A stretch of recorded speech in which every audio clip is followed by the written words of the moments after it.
Hi guys, I hope everybody's doing well. Today's video I'm going to be talking about my little friend right here.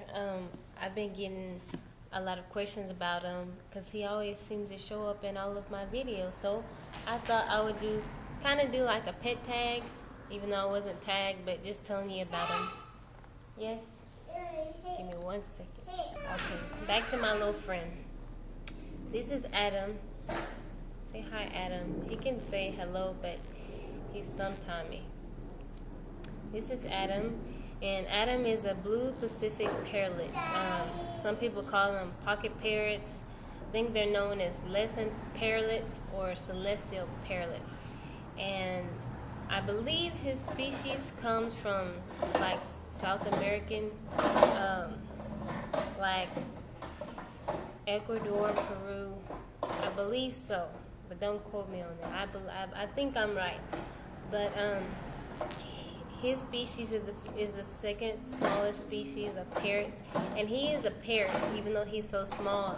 Sometimes when I tell people I have a parrot, they think I have this big gigantor, but he's a pocket parrot. He's pretty small. I've had Adam for a little over a year and a half, and I got him when he was just a baby. The guy that I got him from, he wasn't a breeder. He just loved birds, and he happened to get a pair of parrots. And Adam had a sister, and I wish I would have gotten his sister because, like, I like to do updates whenever I, buy from somebody, let them know how the, pet is doing.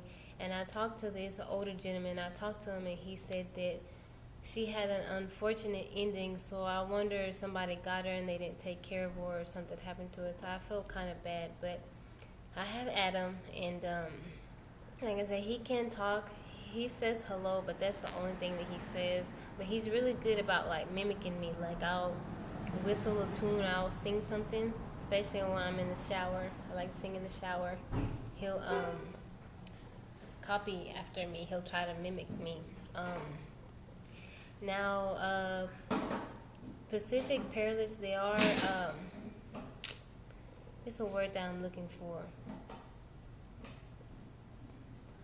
I don't know. It's a word that says, basically what it is that you can tell the sex of them by looking at them.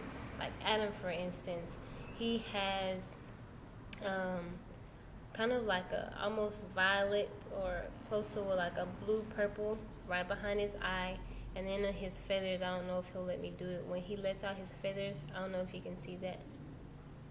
He has like a really blue, kind of like violet color up under there. It's very pretty when he stretches out his wings. So like I said, I've had him for a year.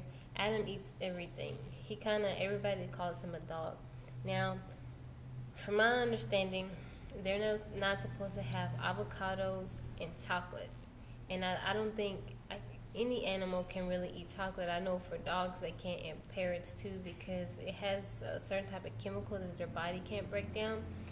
Adam, on the other hand, has already tasted chocolate. And like, I don't know if you guys ever heard of cocoa wheat. It's common like creamer wheat. But my daughter's crazy about them, and she eats like 2-3 bowls in the morning.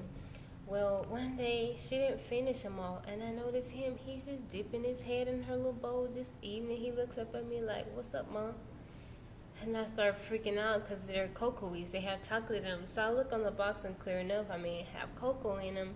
But he was, I prayed, I was like, God, please don't let my little baby be sick or let him die. And he was okay, so I'm thankful to that. But my daughter likes chocolate chip cookies, and it's hard because she loves chocolate. I love chocolate too, but though I can be a little bit more careful, but with her, I have to watch her because she'll leave her chocolate chip cookies around and stuff like that, and he'll eat it. And he's eaten plain chocolate before, and it's dangerous, but he lives, and so I'm thankful to God. Whenever that happens, I like, God, please let him be all right. But he seems like he's all right, so thankful to God for that. Like I said, he eats everything. He loves rice. He loves noodles. He loves noodles. He loves popcorn. Um, Chicken. He likes chicken. He loves crawfish. He's big on seafood, and that's funny. Anything that we eat, I have to fix him a little plate, or he'll eat out of mine. He loves eggs too, and I read that eggs are good for them because they need protein. Now, fruit, he likes blackberries, raspberries, but other stuff he really don't. Yes, ma'am. He really doesn't like too much. This is my little buddy Adam, and his personality, he's very sweet. I'll tell you guys a story. I live in a loft, and I had been having problems with my water heater for some months. My hot water wasn't lasting, and I kept going to the office complaining about it. Well, one day I was at my mom's house, and I was going to stay. You know, they don't like me. My family doesn't like me coming home late at night. So something in me told me just to go home. And so I came home, and he was already asleep. But I let him, he has 2 cages. He has a big cage upstairs, and he has a small one downstairs, and that's just for traveling. But I always leave his cage door open. He can fly in, fly out, eat whenever he wants to. And his wings, as you can see, they're not clipped. When I first got him, they were clipped, but I believe that he's a bird, and he should be able to fly.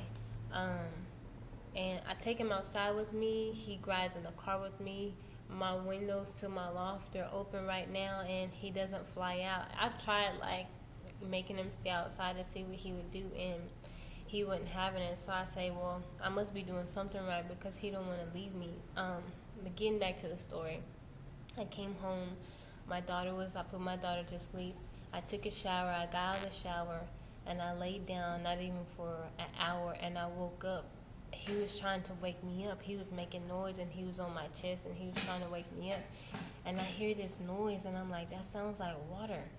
And I go downstairs, and by the time I reach the bottom of my stairs, there's almost 2 feet of water. And I go to my hot water heater, and it just gushing out water. And I call the fire. I called the apartment people, the emergency line. Couldn't get a hold of them, so I had to call the fire department. And it took a while, but my house was completely flooded. And I feel like something in me was telling me to go home, because when the fire department came, I opened my door, and I have a little seal at the bottom of my door, and so no water was leaking out. Even though my loft was filling up, no water was leaking out of my place. So when I opened the door for the fire department, all that water just gushed out.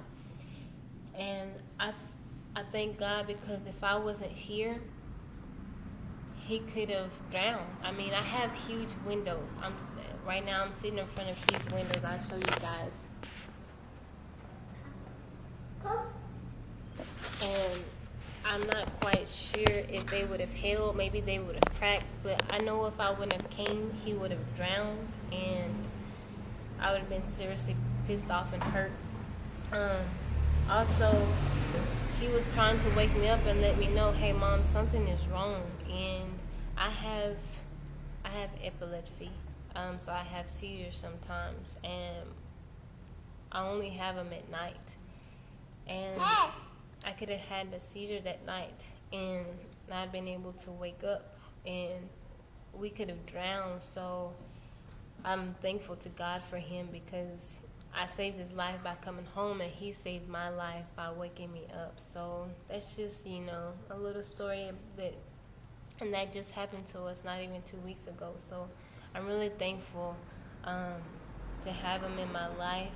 I feel blessed. I love animals, dogs, cats, horses. My daughter's crazy about horses. Any type of animal I love, and I feel like that they're, gifts from God, because I feel like they're therapeutic, and they just give you unconditional love. He is so sweet on me, and he likes for me to pet him. He likes to be rubbed. He's being kind of mean now, but he don't like men very much. I don't know. It just depends. who comes over. But this is my little baby. Say hi, Adam. But I just wanted to show you guys him. Say bye-bye, Adam. Bye-bye. Bye-bye. Thank you guys for watching. Take care.